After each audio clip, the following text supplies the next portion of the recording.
আমি বিশ্বাস করি যে শিল্পীদের মন অনেক নরম থাকে। অভিমানটা আমরা কার সাথে করি? খুব প্রিয় মানুষের সাথে আমরা অভিমান করি। আমি রান্না করতে ভয় পাই এখন, কারণ রান্না করলেই দেখা যায় যে আমার হাজবেন্ড বলে যে এটা হয়নি, ওটা ঠিক হয়নি, এটা হতো। বা আমাদের যেহেতু শেফ আছে প্রত্যেকটা রেস্টুরেন্টের, সো ওদের কাছ থেকে আমি অনেক কিছু শিখি। তো আমার কাছে মনে হয় আমি এখন কিছুই পারি না, যেটাই পারি আমি মোটামুটি বাংলা রান্না সবগুলোই পারি, চাইনিজ বা ওরকম কিছু পারি না। বাট আমি বিরিয়ানি বা বাংলা আইটেম যেগুলো আছে রেগুলার আমরা যেগুলো খাই, মাছে ভাতে বাঙালি বা মুরগি, চিকেন, মোরগ পোলাও, এগুলো তো সব মেয়েরাই পারে, ওগুলো আমি পারি কিছু কিছু। বাট তারপরও এখন রান্না করতে অনেক ভয় লাগে, কারণ মাস্টার শেফদের সামনে রান্না করাটা আসলে অনেক সাহসের ব্যাপার। আমার হাতে চিংড়ি মালাইকারিটা ওর অনেক পছন্দ করে। বাট আমি মানে বিয়ের পর জানতে পারলাম যে ওর চিংড়ি মাছে অ্যালার্জি আছে। তারপরও আমি যখন রান্না করি সে টেস্ট করে, তারপর সে আবার মেডিসিন নেয়। কিন্তু এই রান্নাটা আমার হাতে খুব মজা হয়। তো চিংড়ি মাছে অ্যালার্জি থাকার পরও এই রান্নাটা খায়।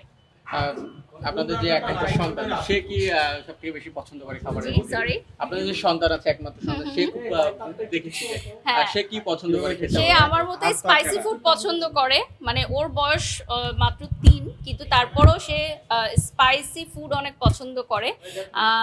লাইক আমি ওর পছন্দ করি। পাশাপাশি ও বাড়ির সব খাবারই পছন্দ করে, একদম সিম্পল রান্না থেকে স্টার্ট করে সবকিছু। আর ও তেহারি, মোরগ পোলাও, মানে পোলাও আইটেমটাও পছন্দ করে অনেক। আসলে অনেকটা সময় তো কাজ করেছি, কাজের পিছনে দেখা যাচ্ছে যে একদম টিনেজ বয়স থেকে এখন পর্যন্ত কাজ আর কাজ, কাজ ব্যতীত ডানে বামে সামনে পিছনে কোথাওই তাকাইনি।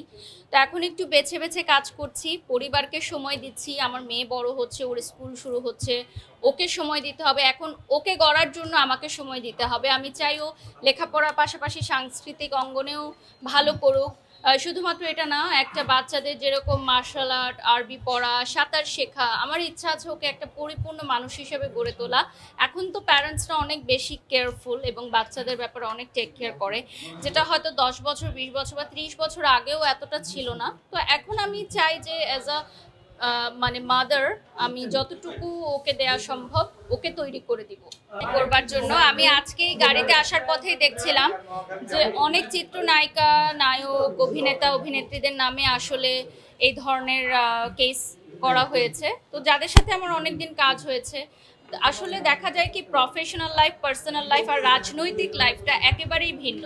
যারা রাজনীতির সাথে সরাসরি যুক্ত ছিল তাদের রাজনৈতিক ব্যাপারগুলো কিন্তু কখনো আমার সাথে আলোচনা হয়নি, কারণ আমি যেহেতু একেবারেই রাজনৈতিক মানে কোনো বিষয়ের সাথে যুক্ত কখনোই ছিলাম না। আমি যেহেতু খুবই ছোট একটি মানুষ।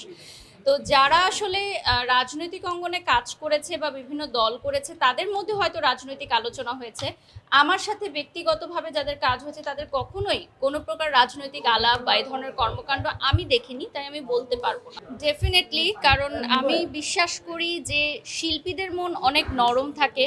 তারা শিল্পের বাহিরে যদি কোনো রাজনৈতিক কর্মকাণ্ড করে থাকে সেটা দলভিত্তিক কেউ করতেই পারে, কিন্তু আমি কখনোই বিশ্বাস করি না যে একজন শিল্পীর শিল্পমন থেকে সে এত গুরুতর একটা অপরাধ করতে পারে। তারপর আমি বাকিটা জানি না, এটা তদন্তের উপর ছেড়ে দিচ্ছি। তবে যেহেতু তারা আমাদের সহশিল্পী, অবশ্যই দুঃখ প্রকাশ করছি। না, এ ব্যাপারে কথা হয়নি, যেহেতু আজকে আমি নিউজটা পেয়েছি, সো আমি হয়তো আজকে রাতে কথা বলবো। দূরত্বটা আসলে সময় সাপেক্ষ। দেখা যায় যে অনেক সময় এমন কিছু ঘটনা থাকে যে দূরত্ব সব ভুলিয়ে দেয়।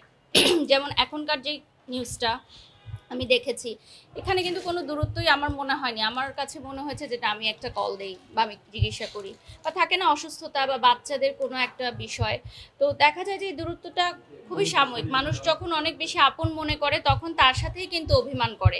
যেমন অভিমানটা আমরা কার সাথে করি? খুব প্রিয় মানুষের সাথে আমরা অভিমান করি। আমরা অচেনা কোনো মানুষের সাথে অভিমান করি না, ঝগড়াঝাটিতেও যাই না।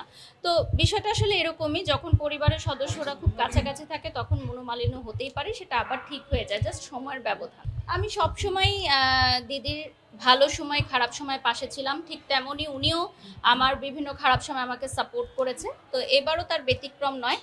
শুধুমাত্র অপু বিশ্বাস নয়, আদার্স যেসব আর্টিস্টদের আমি কাজ হয়েছে বা চিনি, তাদের সবার জন্যই আমি আসলে দুঃখিত।